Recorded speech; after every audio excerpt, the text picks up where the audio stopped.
tiga kama yang terakhir, nah ini juga menarik bahwa kama juga bisa muncul dari hanya di batin saja, di pikiran Anda saja. Muncul di pikiran, tidak pernah Anda ucapkan, tidak pernah Anda salurkan melalui tubuh, tapi itu sudah menjadi kama buruk. Makanya Anda harus paham apa saja itu karma buruk tersebut. Yang pertama adalah iri hati. Enak ya kalau mobil itu jadi milik saya ya gitu. Mobil orang lain gitu. Iri hati. Ya, hanya di pikiran saja loh. Hati-hati loh. Ya. Cukup di pikiran tapi itu sudah karma buruk, dan kalau faktornya terpenuhi dia menjadi jalan kama buruk loh. Bisa menjadi kama produktif.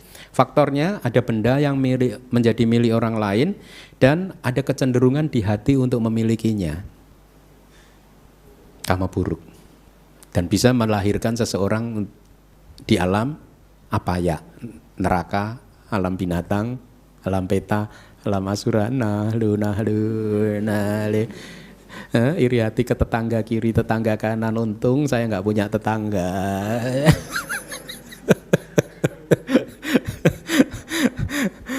Bobotnya sesuai dengan benda yang diinginkan, dan pemilik benda tadi, moralnya ya, maksudnya kualitas moralnya seperti apa. Jadi walaupun keserakahan mungkin muncul pada saat seseorang itu melihat barang orang lain, tetapi tidak akan menjadi jalan kama produktif apabila tidak memunculkan pikiran iri hati tadi, ingin memiliki benda tersebut gitu. Perasaan yang muncul bisa menyenangkan, bisa juga netral, akarnya selalu dari keserakahan dan delusi ya. Yang kesembilan, kehendak jahat. Nah, ini juga hanya muncul di pikiran saja, tapi sudah bisa menjadi jalan kama buruk. Faktornya adalah ada makhluk lain, dan yang kedua ada pikiran untuk menyakiti makhluk tersebut. Ya, bobotnya tergantung pada kualitas moral dari orang yang menjadi objeknya gitu. Atau kalau binatang tergantung besar kecilnya binatang, besar kecilnya usaha yang dilakukan, kilesa yang terlibat di dalam melakukannya ya, di dalam memikirkan itu gitu. Kemudian tidak ada usaha ya, karena ini karma mental saja, karma batin. Perasaannya selalu tidak menyenangkan. Jadi muncul dari akar dosa, kebencian dan delusi gitu. Jadi kehendak untuk menyakiti makhluk lain ya, untuk menghancurkan kebahagiaan makhluk lain. Ada teman kita sedang berbahagia, kemudian muncul pikiran jahat hanya di pikiran kita saja ya, yang tidak menyukai orang tersebut. Semoga dia segera berakhir kebahagiaannya dan berubah menjadi penderitaan selama-lamanya. Ya, hanya pikiran-pikiran seperti itu sudah menjadi kama buruk, jalan kama buruk ya. Kemudian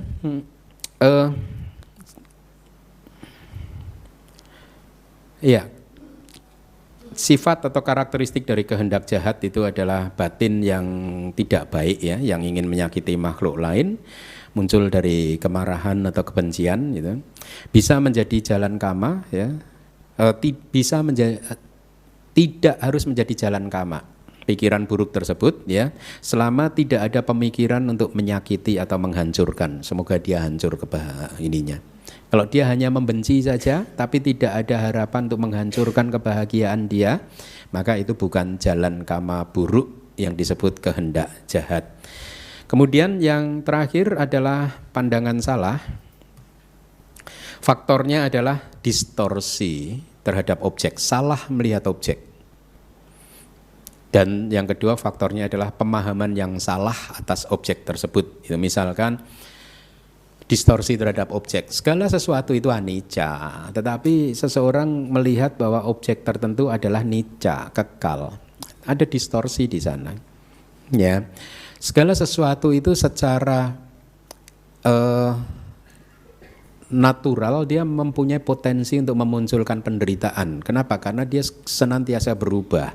Tetapi orang terdistorsi melihat bahwa di objek tersebut ada kebahagiaan yang kekal abadi. Jadi pandangannya melenceng gitu.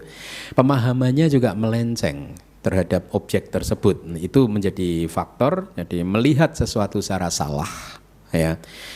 Karena sesungguhnya segala fenomena itu adalah anicca, dukkha, dan anatta, tetapi dilihat secara keliru. Sebagai kekal, ada kebahagiaan, ada diri, indah, cantik, dan lain sebagainya.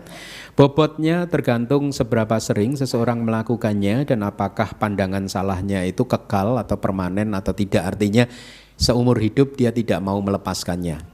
Itu yang dimaksud permanen. Sampai meninggal dunia dia masih memegang pandangan salah tersebut ya. Jadi itu yang disebut pandangan salah. Perasaan yang menyertai bisa menyenangkan dan netral, akarnya selalu muncul dari keserakahan, kemelekatan terhadap diri sendiri, terhadap pandangan dia sendiri. Kalau di dalam kitab suci, pandangan salah tentang kama dibedakan menjadi 3. Pandangan salah yang meyakini bahwa perbuatan tidak ada efeknya. Anda melakukan apa saja nggak apa-apa, nggak ada efeknya kok. Itu pandangan salah. Pandangan salah yang kedua adalah pandangan yang tidak mengakui bahwa segala sesuatu itu muncul karena ada yang menyebabkan kemunculannya gitu. Itu ya. Ahituka. Kemudian yang terakhir natika diti. Pandangan salah tentang sebenarnya tidak ada perbuatan, yang ada ya sudah memang seperti ini gitu. Kama tidak ada, sebab kama tidak ada, efek kama tidak ada, yang ada ya seperti ini. Nanti setelah meninggal dunia manusia habis sudah, nggak ada apa-apa lagi gitu. Itu pandangan salah. Buddhism sebaliknya mengatakan bahwa energi tidak bisa dimusnahkan. Itu bukan Buddhism ya. Siapa? Hukum kekekalan energi. Newton ya. Newton ya. Hukum kekekalan energi mengatakan energi tidak bisa dimusnahkan, ya, hanya bisa bertransformasi. Sedangkan kehidupan kita, batin kita ini sesungguhnya juga energi, tubuh kita juga energi. Ya, jadi artinya apa? Di dalam satu kehidupan, begitu selesai satu kehidupan akan terjadi transformasi ke kehidupan yang baru lagi. Selalu seperti itu. Ya, sampai kemudian seseorang mencapai nibbana di mana pancakanda padam dan seseorang akhirnya mencapai nibbana, keluar dari samsara ini ya. Jadi ada hukum yang mengatur di dalam hukum energi batin kita. Hukum yang mengatur adalah kama buruk yang sudah kita bahas, kalau dia berbuah pasti akan menghasilkan penderitaan, bukannya tanpa efek ya. Sebaliknya kalau karma baik yang berbuah, maka kebahagiaanlah yang akan muncul. Baik, dengan demikian maka selesailah kelas kita pagi hari ini.